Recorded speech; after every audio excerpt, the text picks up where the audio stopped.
할렐루야, 할렐루야. 좋으신 하나님을 찬양합니다. 11월 15일 주일 예배하러 오신 모든 성도님들을 진심으로 환영합니다. 하나님 앞에 잠깐 묵상기도 하심으로써 일부 예배를 시작하겠습니다.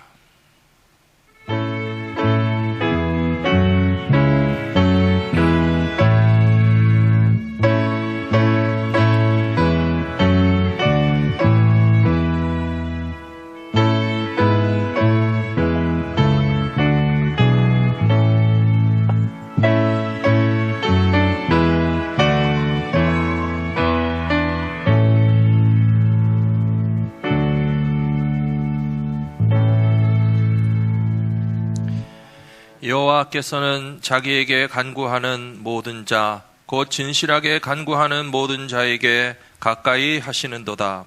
그는 자기를 경외하는 자들의 소원을 이루시며 또 그들의 부르짖음을 들으사 구원하시리로다. 여호와께서 자기를 사랑하는 자들은 다 보호하시고 악인들은 다 멸하시리로다.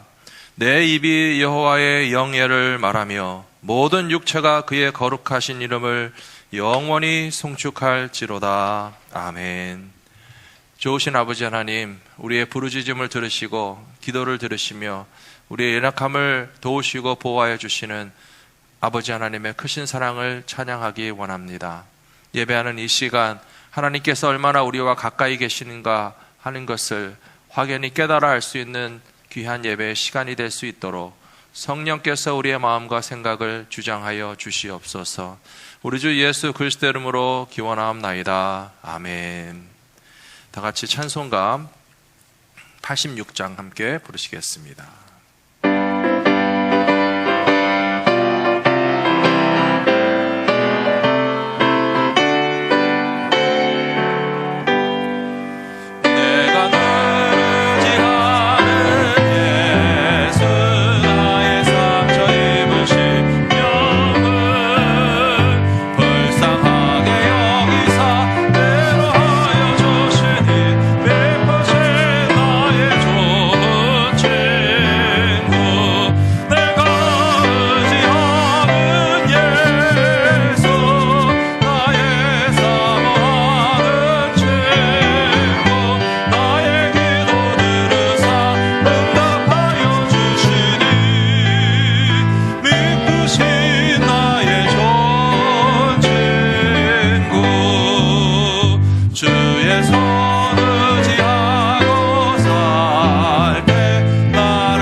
나의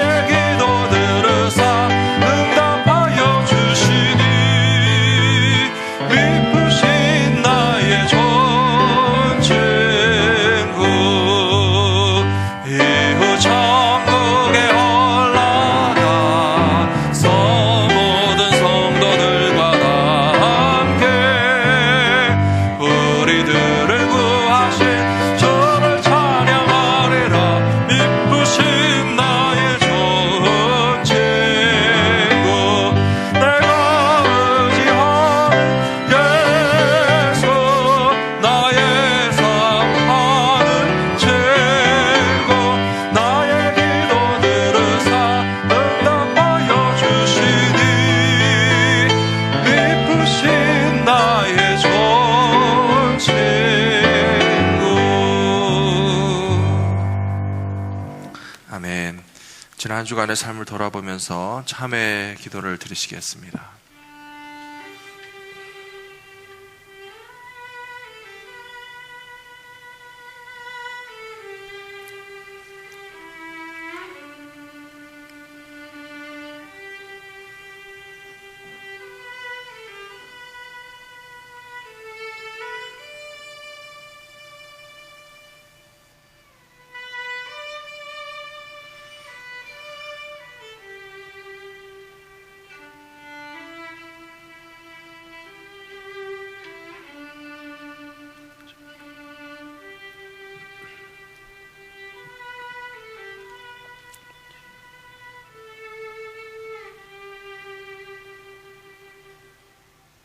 그가 빛 가운데 계신 것 같이 우리도 빛 가운데 행하면 우리가 서로 사귐이 있고 그 아들 예수의 피가 우리를 모든 죄에서 깨끗하게 하실 것이요. 아멘.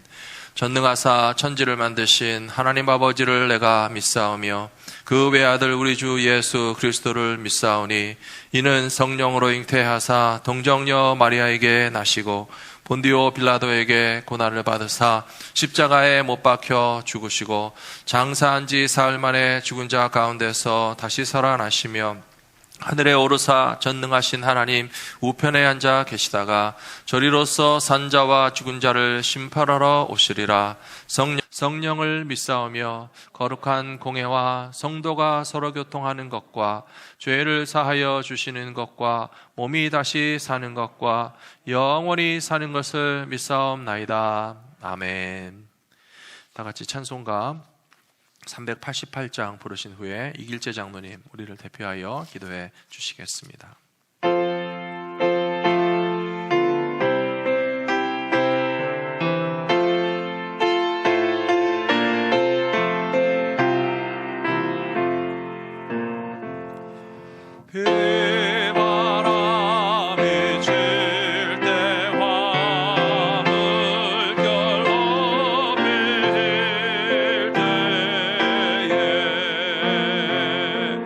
사랑만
기도드리겠습니다.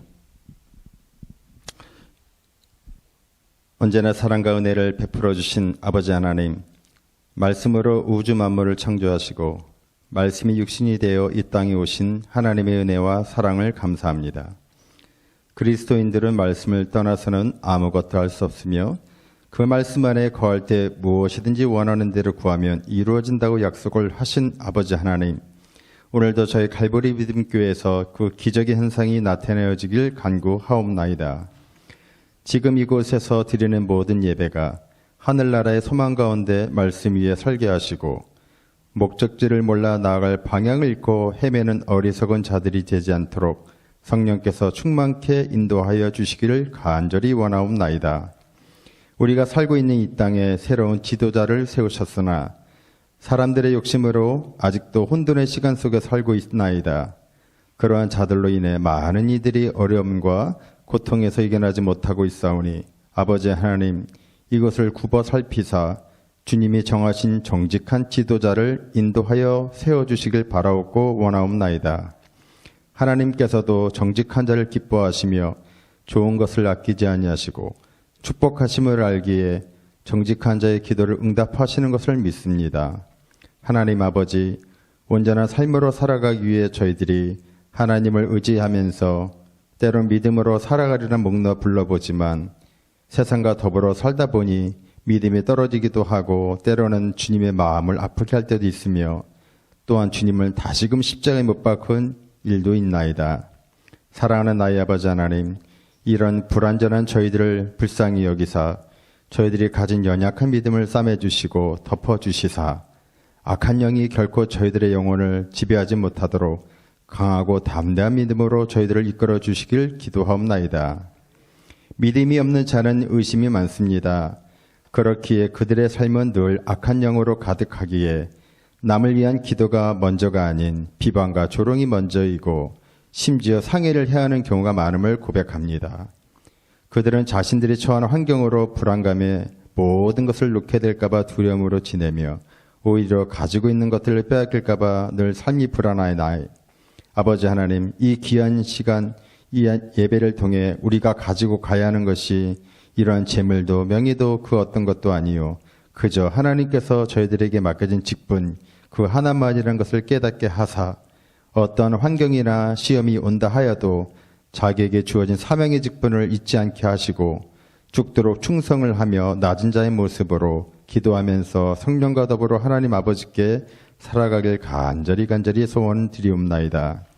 하나님 아버지, 하나님의 말씀을 볼 때 우리의 귀와 눈이 감겨지지 않게 하여 주옵소서. 덮어진 귀가 열리게 하옵소서. 세상에 부르짖는 소리들을 듣게 하여 주시고 시기와 질투로 가득한 눈으로 세상을 바라보지 않게 하여 주시옵소서. 때로는 보이는 것이 전부가 아님을 깨닫게 하시사 밝은 영혼의 눈을 통해 진리 되신 예수님의 말씀, 하나님께서 전하신 말씀의 비밀들을 보는 자들이 되게 하여 주시옵소서. 항상 귀한 말씀을 전해주시는 저희 강진은 목사님을 붙드시어 성령의 불이 늘 꺼지지 않게 지켜주시고 진리의 말씀을 전하실 때마다 악한 것들이 결코 해하지 못하게 전신갑주로 입혀주시길 소원하옵나이다.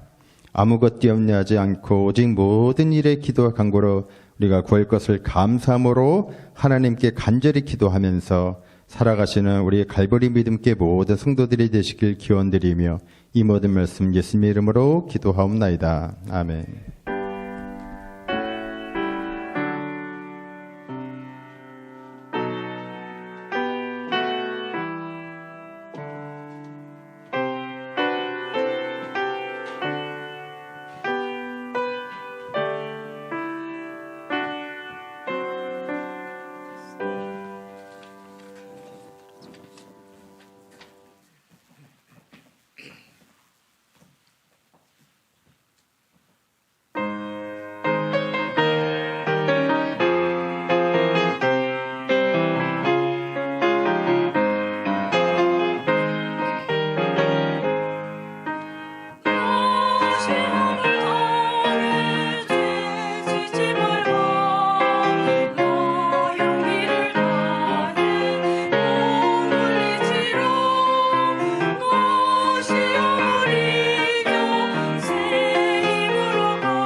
감사합니다. 우리 일부 예배 믿음 찬양대에서 봉사하시던 찬양 대원들께서 이렇게 귀한 찬양으로 예배를 섬겨주시니 정말 감사합니다. 우리가 마음껏 모여서 찬양하고 예배하는 그날이 빨리 올 수 있도록 계속 기도해 주시기 바랍니다.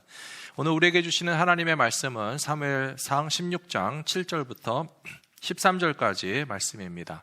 구약성경 사무엘상 16장 7절부터 13절까지 말씀 봉독해 드리겠습니다. 여호와께서 사무엘에게 이르시되 그의 용모와 키를 보지 말라. 내가 이미 그를 버렸노라. 내가 보는 것은 사람과 같지 아니하니 사람은 외모를 보거니와 나 여호와는 중심을 보느니라 하시더라.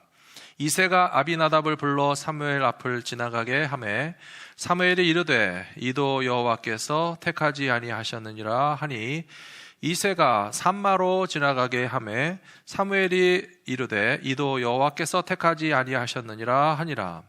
이새가 그의 아들 7을 다 사무엘 앞으로 지나가게 하나 사무엘이 이새에게 이르되 여호와께서 이들을 택하지 아니하셨느니라 하고 또 사무엘이 이새에게 이르되 내 아들들이 다 여기 있느냐? 이새가 이르되 아직 막내가 남았는데 그는 양을 지키나이다.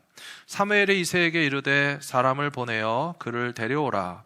그가 여기 오기까지는 우리가 식사 자리에 앉지 아니하겠노라. 이에 사람을 보내어 그를 데려오매 그의 빛이 붉고 눈이 빼어나고 얼굴이 아름답더라. 여호와께서 이르시되 이가 크니 일어나 기름을 부으라 하시는지라. 사무엘이 기름 뿔 병을 가져다가 그의 형제 중에서 그에게 부었더니 이날 이후로 다윗이 여호와의 영에 크게 감동되니라. 사무엘이 떠나서 라마로 가니라. 아멘. 할렐루야. 좋으신 하나님을 찬양합니다. 오늘 예배하러 오신 모든 성도님들과 또 방송을 통해서 가정에서 예배드리시는 모든 성도님들 진심으로 축복합니다. 하나님의 보호하심과 은혜가 예배하시는 이 시간 더욱더 충만하게 함께하여 주실 것이라고 믿습니다. 지난 한 주간 동안 날씨가 많이 쌀쌀해져서 이제 남가주에도 가을이 깊어가고 이제 추운 겨울이 다가오겠구나 하는 것이 느껴졌습니다. 우리가 지난 주간에 들은 좋은 뉴스 가운데는 코로나 바이러스를 예방할 수 있는 백신이 개발됐다. 그런 뉴스는 참 반가운 소식이었습니다. 하지만 그렇게 우리에게 필요한 백신이 다 보급되고 사용되어서 안심하고 활동을 하게 되기까지는 아직도 몇 달이나 시간이 걸릴 수 있다라고 하는 것이 참 안타깝게 여겨집니다. 게다가 최근에 미국에서는 연일 사상 최대의 환자 수가 계속 폭증하고 있습니다. 우리가 살고 있는 LA나 이 캘리포니아도 결코 안전하지 않다는 사실을 알기 때문에 우리의 마음이 참 답답하고 괴롭지만 정말 이 위험한 시기를 잘 넘어가고 또 우리의 가정과 성도들과 이웃들의 안전을 위해서 계속 협력해야 되겠다라고 하는 것을 더 많이 생각하게 됩니다. 이 시간에도 교회 나오신 분들은 마스크 쓰고 예배 드리고 계시는데요. 얼마나 힘드세요. 저도 마스크 쓰고 예배 드려보면 참 답답하기도 하고 찬양하기도 힘들고 잠깐이라도 이것을 벗을 수 있는 때가 얼마나 자유롭고 참 숨쉬기도 좋은지 느껴지는데요.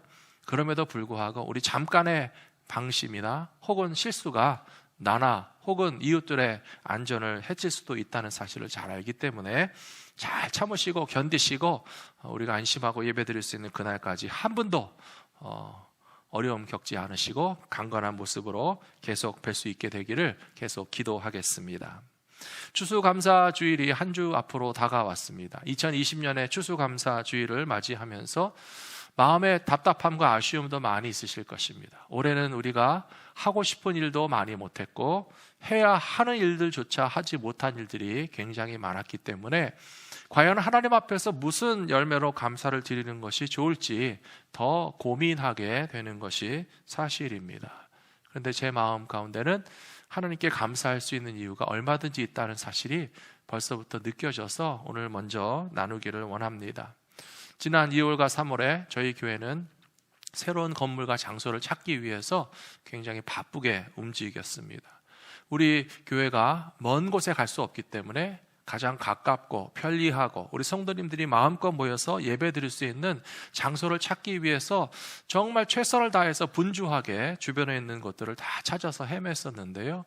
그런 와중에 또 코로나로 말미암은 행정명령이 떨어졌습니다. 일상적으로 하던 많은 일들이 해서는 안 된다라고 하는 그런 행정명령 때문에 저는 굉장히 답답했던 것이 과연 이사를 할 수 있겠는가라고 하는 점이었습니다. 제 마음 속에서는 사실은 이사를 아주 못하게 했으면 참 좋겠다 하는 생각도 했었습니다.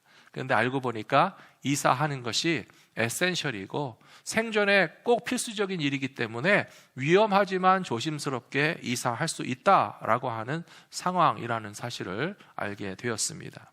그리고 이렇게 지금 우리들이 마음 놓고 예배드릴 수 있는 장소를 멀지 않은 가까운 곳에 허락해 주셔서 비록 사랑하는 성도들이 다 이 자리에 나와서 함께 예배드리시지는 못하지만 방송을 통해서라도 그리고 우리가 필요한 만큼 얼마든지 예배 드릴 수 있는 장소를 허락해 주신 하나님 앞에 감사드리는 것이 2020년의 감사의 제목의 하나라고 하는 사실을 새삼스럽게 생각하게 됩니다. 그리고 제 마음 가운데 가장 기쁘고 가장 감사한 것은요, 다름이 아니라 우리 사랑하는 갈보리 믿음교회 성도님들의 변함이 없으신 믿음입니다. 주님께서 우리 교회를 나에게 주셨다라고 하는 사실을 마음속에 귀하게 생각하면서 우리가 마음껏 교회 나가서 예배드릴 수 없으며 성도들과 함께 만날 수 없는 상황임에도 불구하고 얼마나 성도님들의 기도가 끊이지 않고 믿음이 흔들리지 않고 주님을 향한 마음이 계속적으로 뜨겁게 느껴지기 때문에 저는 올해도 우리 갈보리 믿음교회 성도님들 때문에 지난 8개월, 9개월 동안 교회가 흔들림 없이 믿음의 공동체로 서 있을 수 있도록 최선을 다해 주신 우리 성도님들 때문에 하나님 앞에 감사할 수 있는 이유가 얼마든지 있다라고 하는 것을 깨달으면서 오늘 아직 추수감사주일 아니지만 이 예배를 함께 드리시는 모든 성도님들과 함께 저의 감사한 마음을 나누기를 원합니다. 앞으로 남은 시간 동안에 이번 한 주간과 11월 한 달 내내 우리 성도님들의 삶 가운데 더욱더 감사할 수 있는 일들이 넘쳐나시기를 축복합니다. 하나님께서 우리에게 우리 원하는 것을 다 허락하지 않으셨지만 그러나 감사할 수 있는 충분한 것들을 우리에게 베풀어 주시고 있다는 사실을 기억하시면서 더욱더 마음껏 감사의 예배를 함께 하실 수 있는 우리 성도님들이 되시기를 부탁드리겠습니다. 오늘 함께 나누고자 하는 말씀 속에도 그런 의미가 담겨져 있습니다. 다윗에게 있어서는 많은 연단과 시련이 있었는데요. 다윗이 겪었던 연단과 시련이라고 하는 것은 사실은 하나님께서 보내주신 축복이 변장을 하고 나타나는 것이다 라고 하는 것을 말씀드리려고 합니다.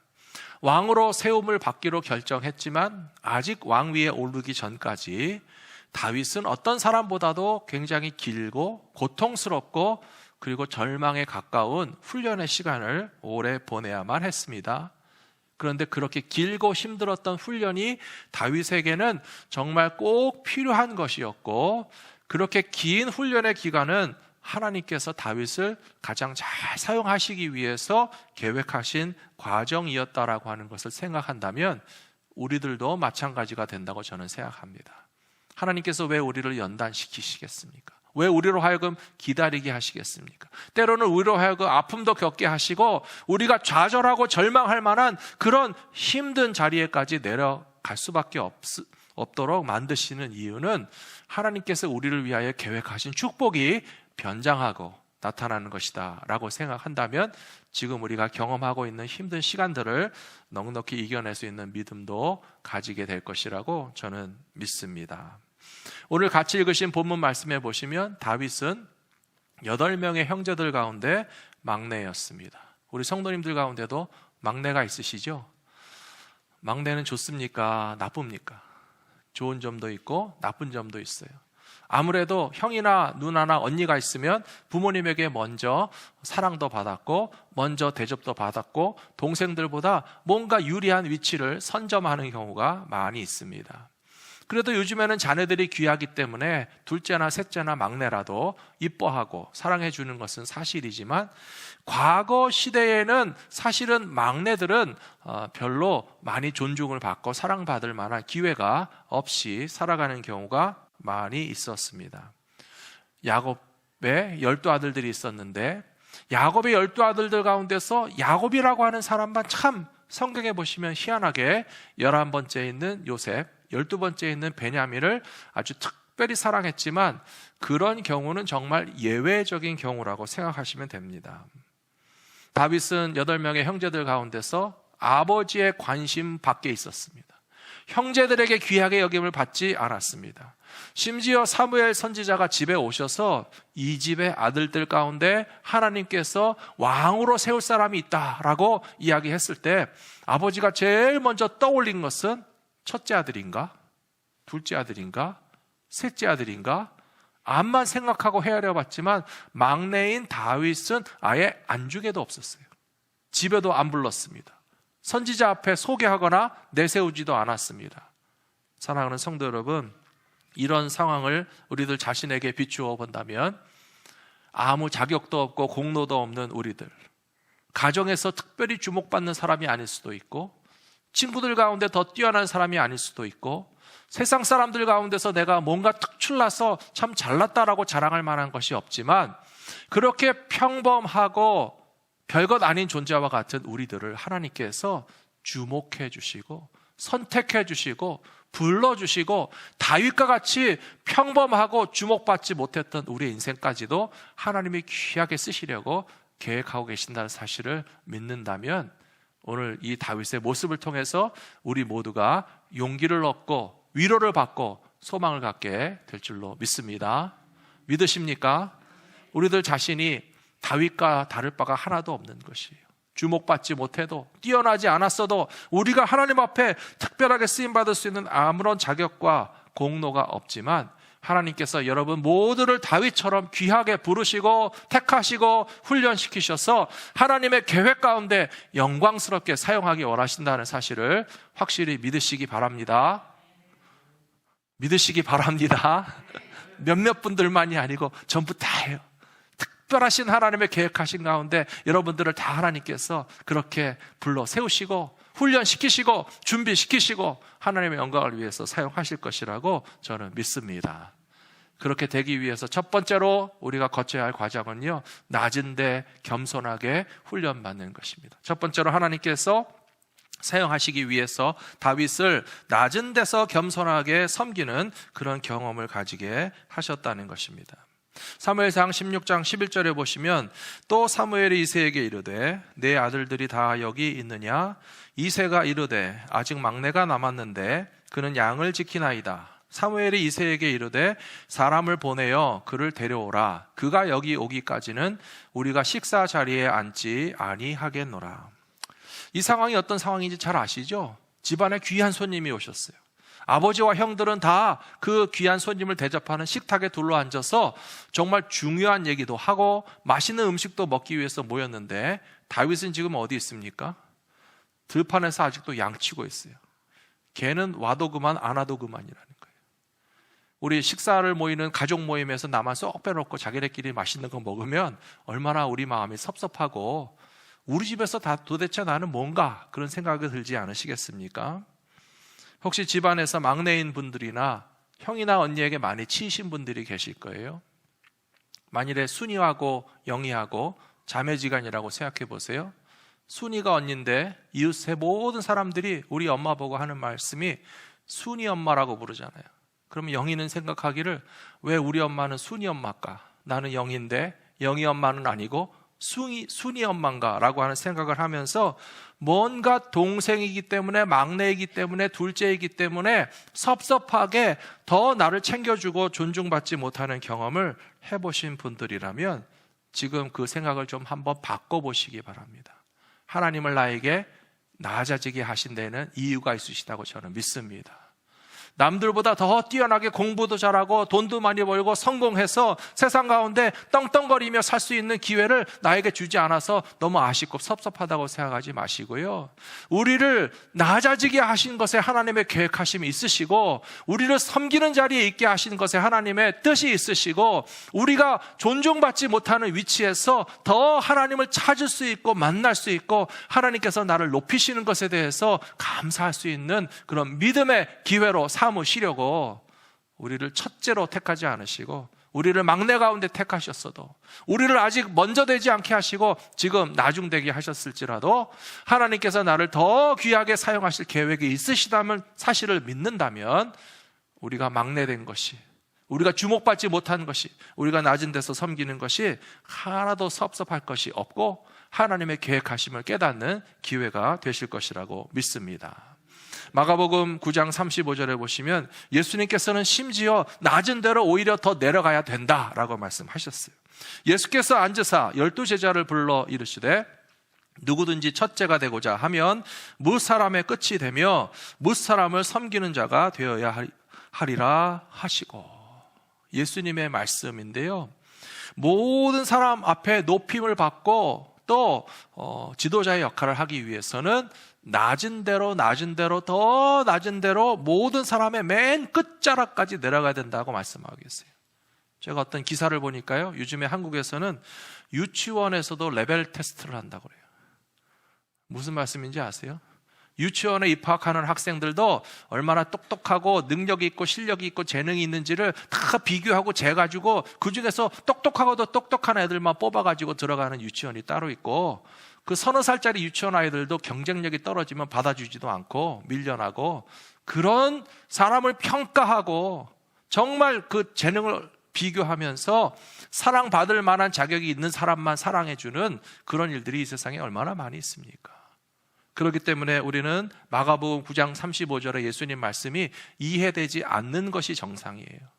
예수님 무슨 말씀입니까? 우리는 첫째가 되기를 원하는데 무조건 남들보다 이겨야 되고 더 잘나야 되고 정말 올라가려고 발버둥 쳐도 시원치 않을 마당에 우리 보고 모든 사람의 맨 끝까지 내려가라고 하시는 예수님의 말씀, 세상적인 기준으로 보면 이해가 되지 않을 수 있습니다. 그러나 우리는 세상을 보고 배우는 것이 아니라 예수님을 보고 배우게 되는 줄로 믿습니다. 예수님은 하나님의 아들이신데요, 낮은 곳에 내려오셨어요. 낮은 곳 가운데서 가장 낮은 곳에 내려오셨어요. 하나님의 아들이신데 이 세상에 오셨으면 적어도 왕궁에서 태어나셔야 되지 않겠습니까? 적어도 부잣집에서 태어나셔야 되지 않겠습니까? 무슨 귀족의 집안에서 태어나셔도 하나님의 아들이 인간이 되신 것만으로도 굉장히 많이 내려오신 것 같은데, 예수님은 왕궁에서 태어나지 않으셨고 마구간에서 태어나셨어요. 예수님은 부잣집에서 금수저 물고 자라나신 것이 아니고 건축업을 하시는 아버지를 도와가면서 손에 망치를 들고 거친 손에 나무를 만들고 집을 짓고 그 일을 하면서 30년 동안이나 어머니를 돕고 동생들을 돌보는 정말 낮은 자 가운데서 가장 낮은 자의 삶을 친히 다 경험하셨다라고 하는 것이에요. 예수님께서 가장 낮은 자리까지 내려오셨고 죄인들의 죽음을 맞이하셨습니다. 심지어 자기 동족들에게도 멸시를 받으셨고요, 부와 권력을 가진 사람들이 예수님을 많이 미워했어요. 그리고 이스라엘 사람들 가운데 그 누구도 십자가의 사형에 당하는 경우가 드문 일이었지만 가장 수치스럽고 가장 저주받은 자의 모습인 십자가의 죽음을 통해서 인간이 어떻게 그렇게까지 내려갈 수 있겠는가, 상상할 수 없는 밑바닥까지 친히 내려가신 예수 그리스도께서 하나님께서 우리를 구원하시는 구원의 방법이셨다라고 하는 사실을 기억한다면 우리는 아래로 내려가는 것을 두려워하지 말아야 할 것이라고 생각합니다. 낮은 자리에서 섬기는 것을 싫어할 이유가 없다고 생각합니다. 도리어 하나님께서 우리를 낮추시고 또 낮추시는 것이 바로 예수님을 만날 만한 자리로 나를 보내시는구나 라고 하는 것을 깨달아서 내가 내 인생의 가장 낮은 곳에서 바로 십자가를 지신 주님의 모습을 발견하실 수 있는 믿음의 사람들이 되시기를 축복합니다. 두 번째로 좋은 리더로 쓰임을 받기 위해서는 고통받는 사람들의 아픔에 동참하고 공감할 수 있는 것이 필요합니다. 사무엘상 22장에 보시면 이런 말씀이 나와 있습니다. 그러므로 다윗이 그곳을 떠나 아둘람 굴로 도망하매 그의 형제와 아버지의 온 집이 듣고 그리로 내려가서 그에게 이르렀고 환난당한 모든 자와 빚진 모든 자와 마음이 원통한 자가 다 그에게로 모였고 그는 그들의 우두머리가 되었는데 그와 함께 한 자가 400명가량이었더라. 이렇게 되어 있습니다. 사무엘상 22장 1절에서 말하는 아버지와 형제들은 오늘 읽은 말씀에도 나오는 분들이죠. 아버지는 이세고 형들이 다 있었는데요. 사울왕이 다윗을 미워하다 보니까 아버지도 같이 미워했을 것이고 그의 형님들도 굉장히 곤란했을 거예요. 권력을 가진 사람이 누구를 미워하고 누구를 공격하기 시작하면 그 가족이 다 고통을 받고 위험에 처할 수밖에 없습니다. 그래서 아버지와 형제들과 집안 사람들이 다윗에게 찾아온 것은 이해할 수 있겠는데 2절에 보시면 참 희한한 말씀이 있지 않습니까? 그 시대에 환난을 당하는 사람들이 사울 왕에게 가지 않고 다윗에게 갔다는 거예요. 빚진 사람들의 경제적인 고통과 괴로움을 가진 사람들이 권력자에게 가서 우리를 좀 도와달라고 부탁하는 것이 아니라 다윗에게 갔다는 것입니다. 마음이 원통한 사람들이 그 시대에 권력을 갖고 힘을 가진 사울 왕에게 가서 우리의 원통함을 풀어주십시오라고 호소했겠습니까? 안 했겠습니까? 했겠죠. 했을 거예요. 그런데 사울 왕은 그들과 공감하지 못했어요. 그들을 이해하지 않았어요. 결국 그들을 사랑하지 않았기 때문에 그 당시에 힘을 가진 사울 왕이 환난 당한 자들의 아픔을 이해하지 못하고 경제적인 어려움을 당하는 사람에 대해서 공감하지 않고 원통한 마음을 가진 사람들에게 공평과 정의로 풀어줄 줄도 모르니까 누구에게 갔습니까? 다 다윗에게 갔습니다. 사랑하는 성도 여러분, 저는 크리스찬과 교회가 이런 역할과 사명을 감당해야 된다고 생각합니다. 세상에서는요, 우리의 환난을 이해해 주지 못해요. 세상에서는 우리의 경제적인 고난에 대해서도 정말 제때제때 빨리 도와주지 않는 것이 분명합니다.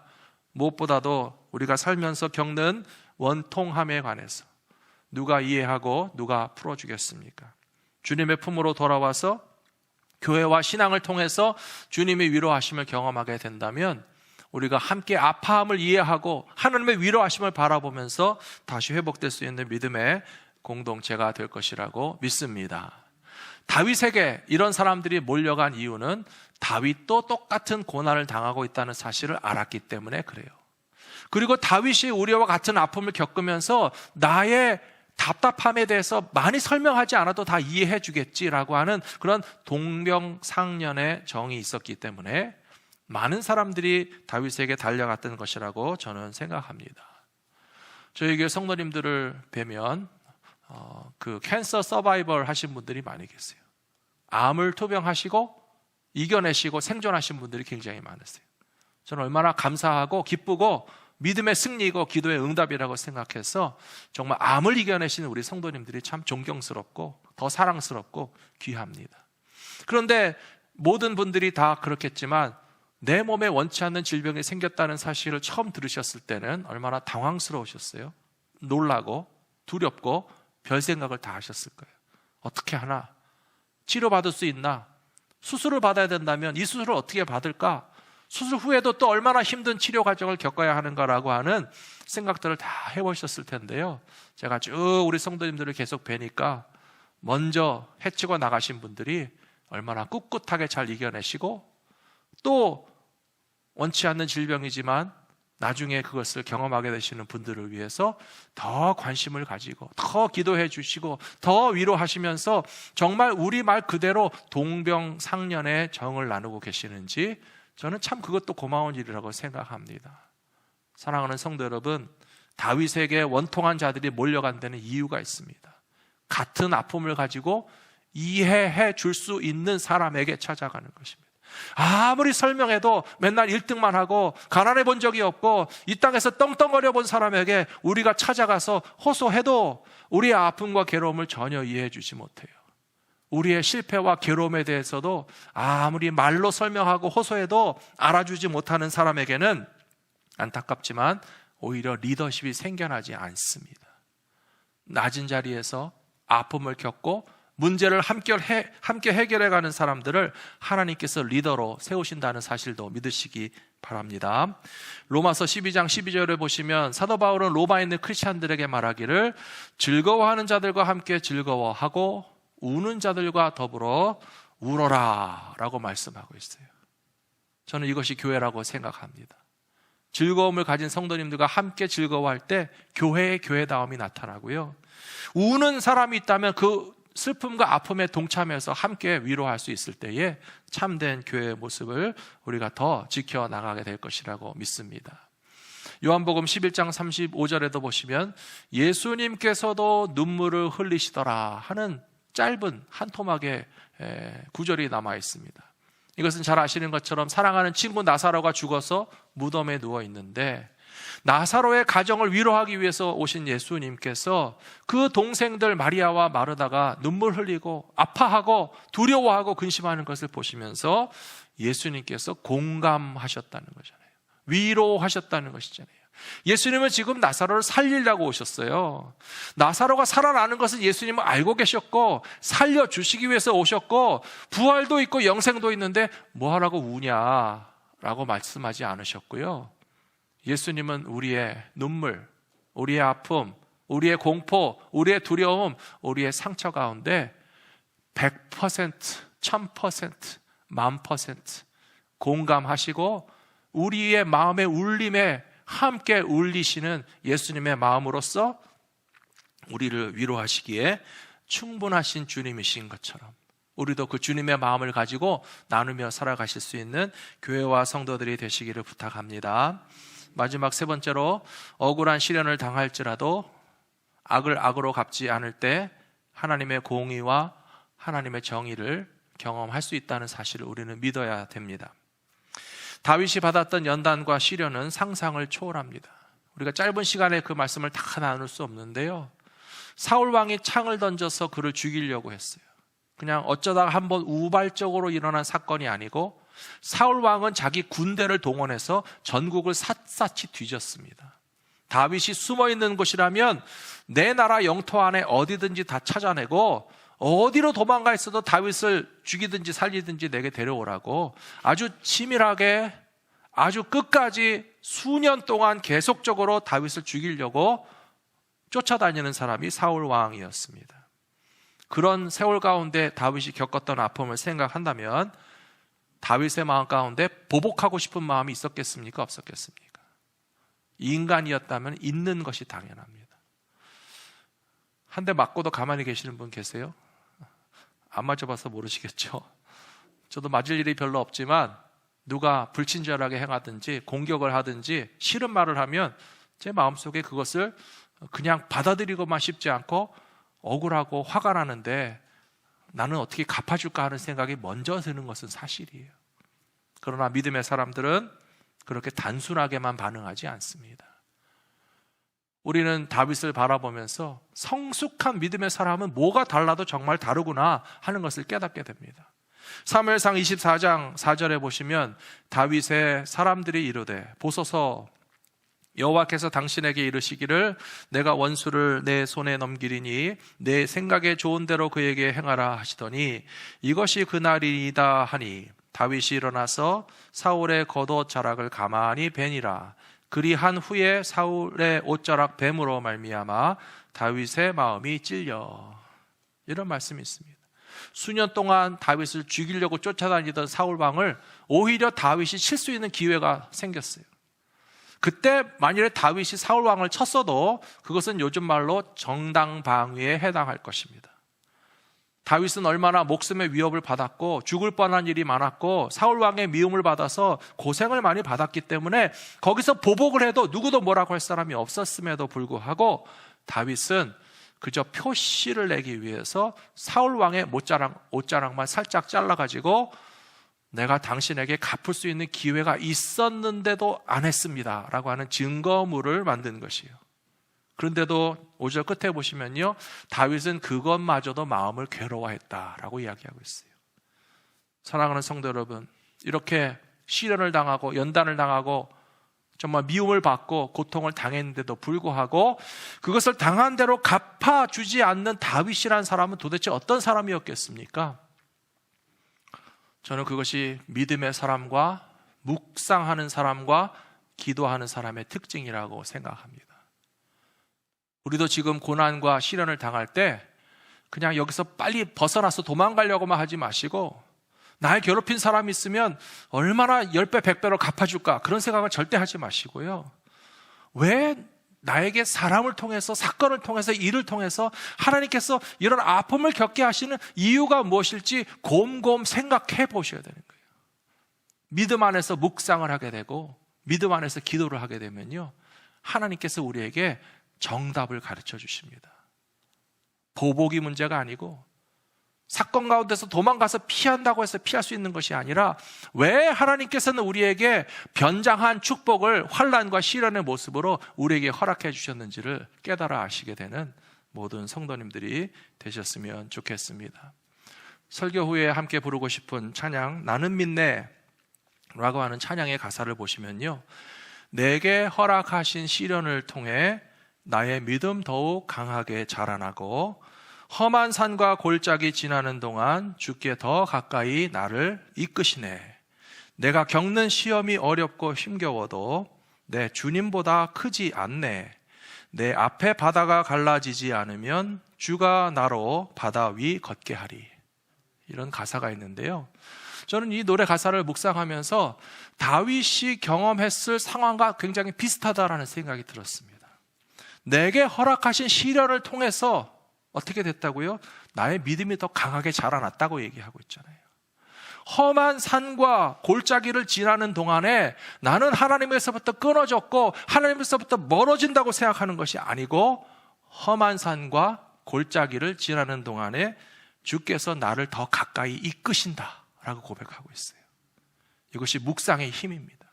이것이 바로 믿음의 능력입니다. 시련을 당해도 내가 당하는 시련보다 하나님은 더 크시다라고 고백하는 것이에요. 우리는 어려운 일을 당하면 여기에 짓눌려가지고 내가 감당할 수 없으니까 좀 누가 나를 왜 여기서 안 건져주지라고 하는 생각만 할 수 있는데 내가 겪는 시험보다도 주님은 더 크시다. 그게 바로 믿음입니다. 하나님이 항상 더 크시고 하나님의 능력이 더 많으시기 때문에 내 앞에 바다가 갈라지든지 아니면 갈라지지 않는 바다 위를 물 위를 걷게 하시든지 하나님께서 내게 행하실 위대한 일들을 바라보시면서 모든 시련과 연단도 넉넉히 이겨내실 수 있는 저와 여러분이 다 되시기를 축복합니다. 베드로전서 3장 9절에서 베드로가 이렇게 이야기했습니다. 악을 악으로 욕을 욕으로 갚지 말고 도리어 복을 빌라. 이를 위하여 너희가 부르심을 받았으니 이는 복을 이어받게 하려 하심이라. 베드로 사도의 말씀을 통해서도요, 우리는 시련과 환난이 우리에게 변장하고 나타난 축복이라고 하는 사실을 알 수 있습니다. 누가 우리에게 선물을 주셨는데요, 선물에서 알맹이가 중요합니까? 포장이 중요합니까? 저는 잘 몰랐는데 알맹이도 중요하고 포장도 중요하더라고요.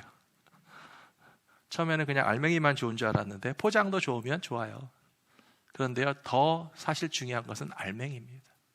누군가가 우리에게 귀하고 좋은 선물을 주셨지만 그 포장이 좀 이상하게 생겼고 그 껍데기가 좀 무섭게 생겼고 힘들게 생겼고 좀 거부감 나게 생겼다고 해서 그 선물을 받으시겠어요? 안 받으시겠어요? 왜 대답을 안 하십니까? 받으시겠어요? 안 받으시겠어요? 받아야죠. 좋은 선물인데.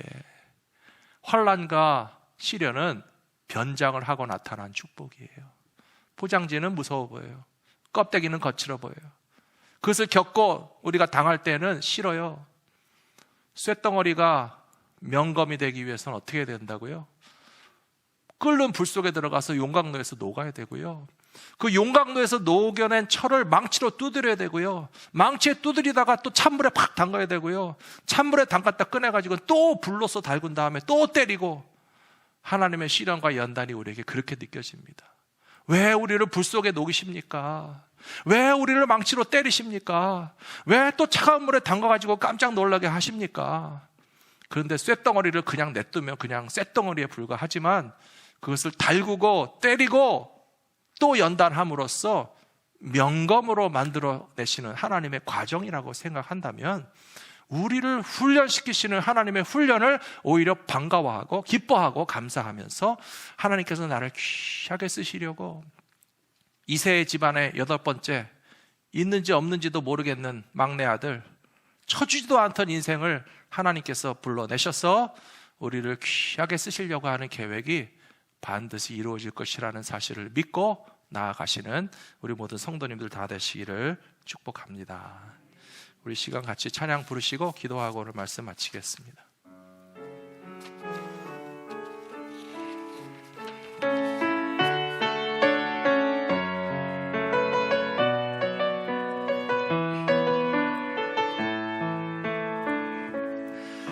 내게 허락하신 시련을 통해 나의 믿음 더욱 강하게 자라나고 험한 상과 걸차게 죄가는 동안 주께 더 가까이 나를 이끄시네. 내가 겪는 시험이 어렵고 힘겨워도 내 주님보다 크지 않네. 내 앞에 바다가 갈라지지 않으면 주가 나로 바다 위 걷게 하리. 나는 믿네. 주의 능력으로 내 삶 새롭게 되리. 나는 믿네. 주의 능력으로 담대히 나가리라. 주와 함께 싸워 승리하리라. 날마다 믿음으로 나 살아가리. 한 번 더 하겠습니다. 내게 허락하신 시련을 통해 나의 믿음 더욱 강하게 자라나고 험한 상과 걸차게 지나는 동안 주께 더 가까이 나를 이끄시네. 내가 겪는 시험이 어렵고 힘겨워도 내 주님보다 크지 않네. 내 앞에 바다가 갈라지지 않으면 주가 나로 바다 위 걷게 하네. 나는 믿네. 주의 능력으로 내 삶 새롭게 되리. 나는 믿네. 주의 능력으로 담대히 나가리라. 주와 함께 싸워 승리하리라. 날마다 믿음으로 나 살아가리. 나는 믿네. 나는 믿네. 주의 삶 새롭게 되리. 나는 믿네. 주의 능력으로 담대히 나가리라. 주와 함께 싸워 승리하리라. 날마다 믿음으로 나 살아가리.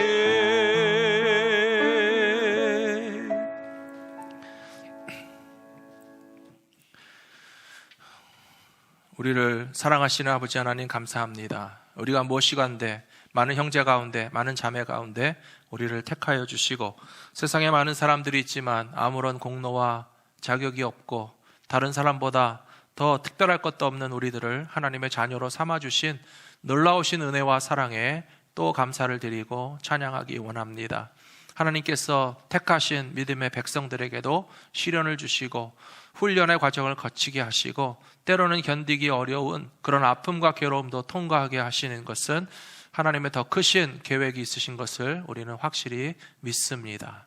하나님의 계획하심 가운데서 나를 어떻게 정금과 같이 사용하시려고 이런 훈련과 연단의 과정을 거치게 하시는가라고 하는 것을 깨닫고서 내가 지금 겪는 아픔이나 괴로움과 훈련도 하나님께서 변장시켜 보내신 축복인 것을 알아볼 수 있는 눈이 열려지게 하여 주셔서 하나님의 뜻하시고 계획하신 일들이 이루어질 때까지 믿음으로 참고 견디며 나의 고난과 아픔에 관하여서도 묵상하며 기도하며 악을 악으로 갚지 아니하고 하나님의 공의를 이루실 것을 확실히 믿고 끝까지 견디어서 승리할 수 있는 우리 성도들이 될 수 있도록 지켜주시옵소서.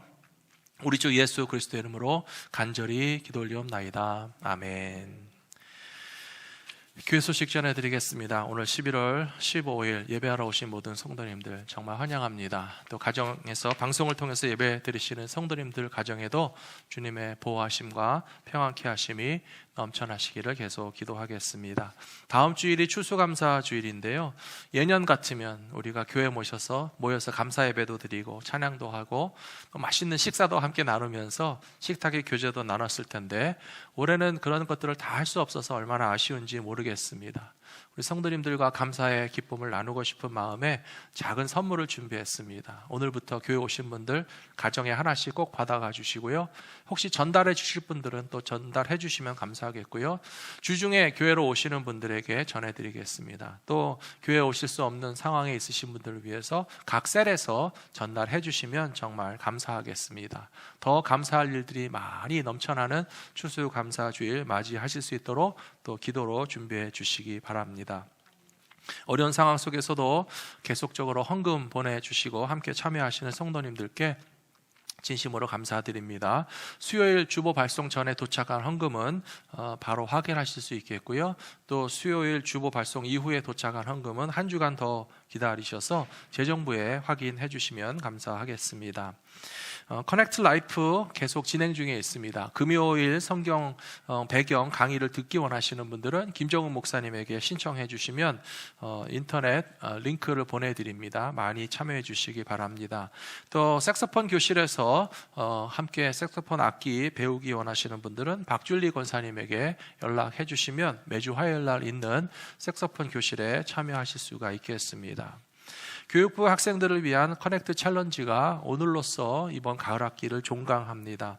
10주간 동안 열심히 참여해 주신 학생들과 학부모님들, 또 특별히 수고해 주신 우리 선생님들에게 진심으로 감사드리고요, 겨울방학을 지나고 새해에 더욱더 발전된 모습으로 또 좋은 교육 프로그램을 많이 제공할 수 있도록 계속 기도해 주시고 또 협력해 주시면 감사하겠습니다. 교회 소식은 주보 참고해 주시고요, 다 같이 찬송가 384장 부르시면서 준비하신 헌금 드리시고 감사 기도와 축도로 예배를 마치겠습니다.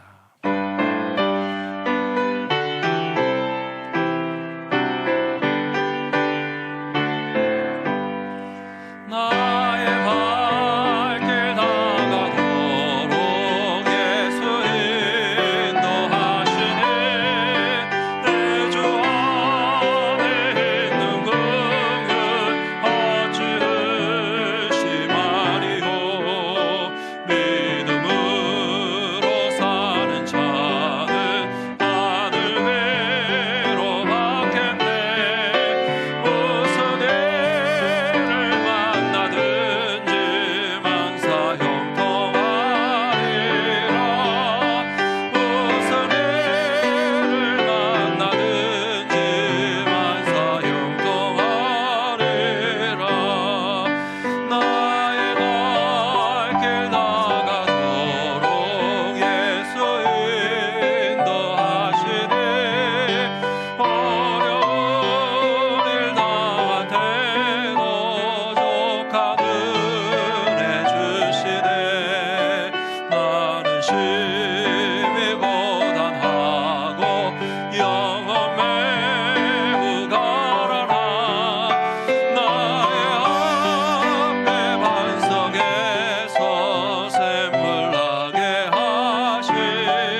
우리를 어떤 상황 속에서도 변함없이 사랑하여 주시는 아버지 하나님, 하나님께서 우리를 택하시고 부르신 것만 하여도 말할 수 없이 큰 은혜인데 우리의 믿음을 자라게 하시고 우리가 더 하나님께 가까이 나가게 하셔서 하나님의 계획 가운데 쓰임받을 수 있도록 사용하여 주시니 감사합니다.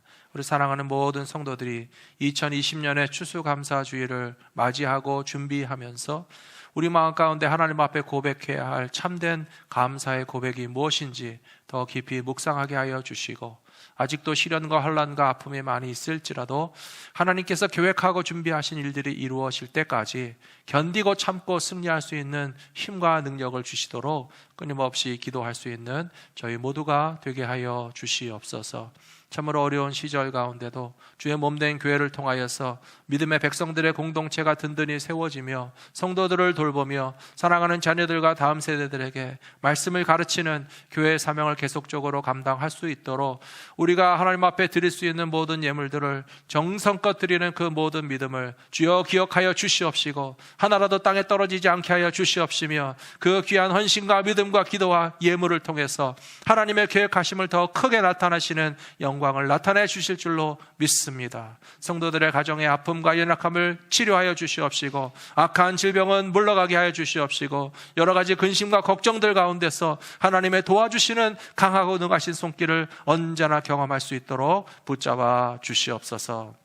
이제는 교회의 머리가 되시는 우리 주 예수 그리스도의 귀하신 은혜와 우리를 언제나 사랑하여 주시고 연단과 시련 가운데서도 도우시는 손길을 놓지 않으시는 아버지 하나님의 크고 놀라우신 사랑하심과 성령님의 감화감동 교통하시는 역사하심이, 하나님께서 나를 택하시고 부르셔서 정금같이 나오게 하시고 주님의 귀한 사명을 위하여서 쓰임받게 하실 계획이 있으신 것을 확실히 믿으면서 우리 삶에 당하는 모든 도전과 훈련들을 기쁨과 감사함으로 넉넉히 이겨내기를 소원하는 모든 주님의 백성들의 가정, 삶과 자녀들과 장래 가운데 하나님 앞에 감사하는 믿음의 공동체가 되기를 더욱더 소원하는 우리 갈보리 믿음교회 가운데 지금으로부터 영원히 함께하여 주시옵기를 간절히 축원하옵나이다. 아멘.